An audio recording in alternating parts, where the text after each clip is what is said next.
Hey y'all, it's your girl, Miss Nia Imani, the host of the Investor's Journey podcast. Welcome back. We represent a culture and a community of individuals who are connected through the power of real estate. And right here on this podcast, you're going to be able to learn about primarily three principles, and that's going to be your acquisitions, renovations, and exit strategies.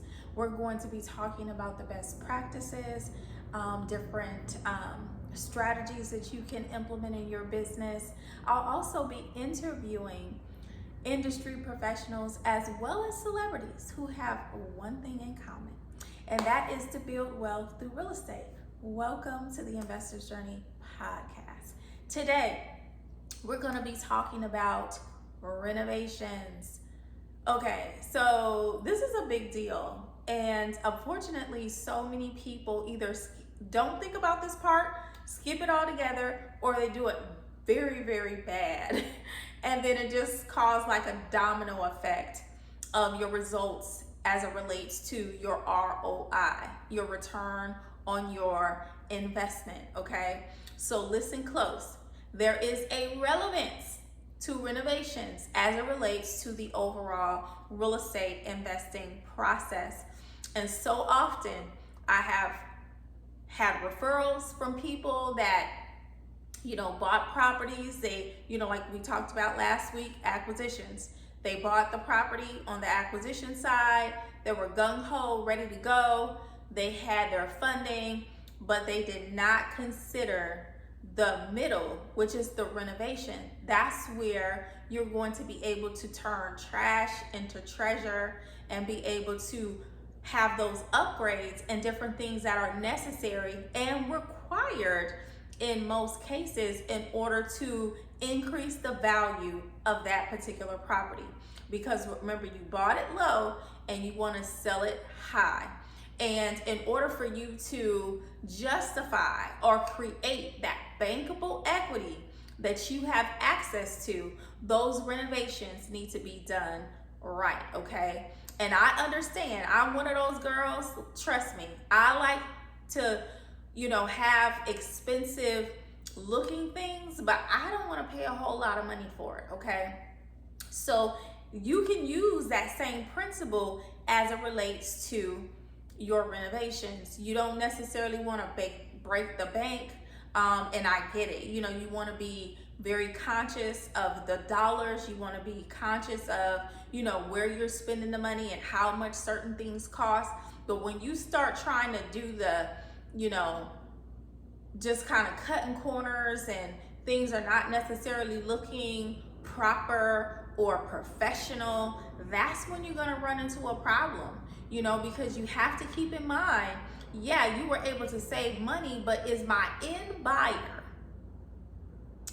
and we've talked about this, exit strategies, is my end buyer going to like this product that I am producing? Am I going to see the fruits from my labor?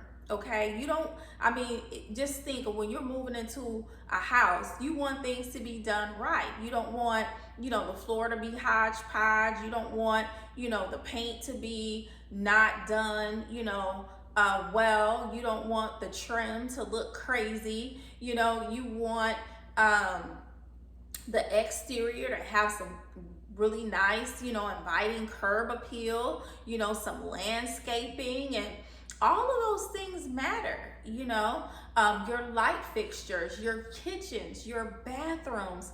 So taking time to source materials that, again, they don't have to be expensive. They could be expensive looking, but you have to take pride in this part of the investment transaction, or else you're going to pay for it in the end. And that's going to be the third part.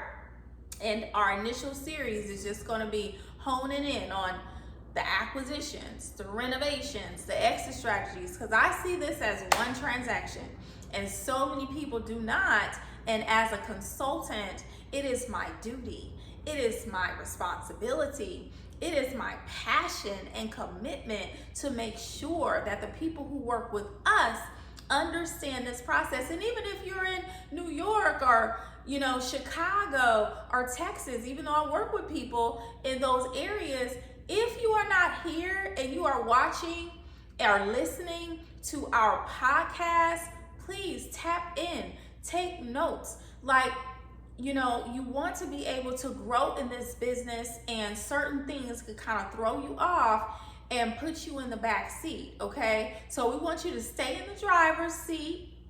We want you to maintain control of your investment, of that profit, and then also the potential for you to stay in the game and be able to go on to the next opportunity, okay? So please, if you don't do nothing else, take a moment and just plan out what you're gonna do, how you're gonna do it, who's gonna do it.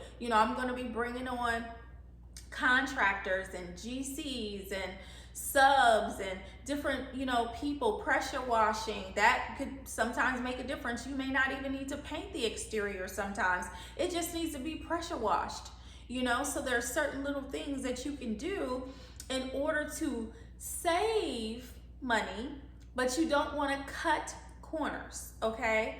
So again, these episodes are going to be relatively short. Some of them will be short. Our interviews are a little bit longer, but I don't want to hold you. I just want to drop some gems, and I want y'all to pick up what I'm putting down. And if you have any questions, if you have any comments, if you have any suggestions, please leave them on our comments on YouTube. And then you can also message me on our Instagram and other platforms that we're participating in if you have other questions, okay? We do offer consultations for people who are thinking about going into this industry and don't know where to start. And you want some guidance and some direction so that you can do it properly. I am your girl, Miss Nia Imani. Remember, the investor's journey is a culture and a community of individuals who are connected through the power of real estate, honey. Okay? So until next time, bye.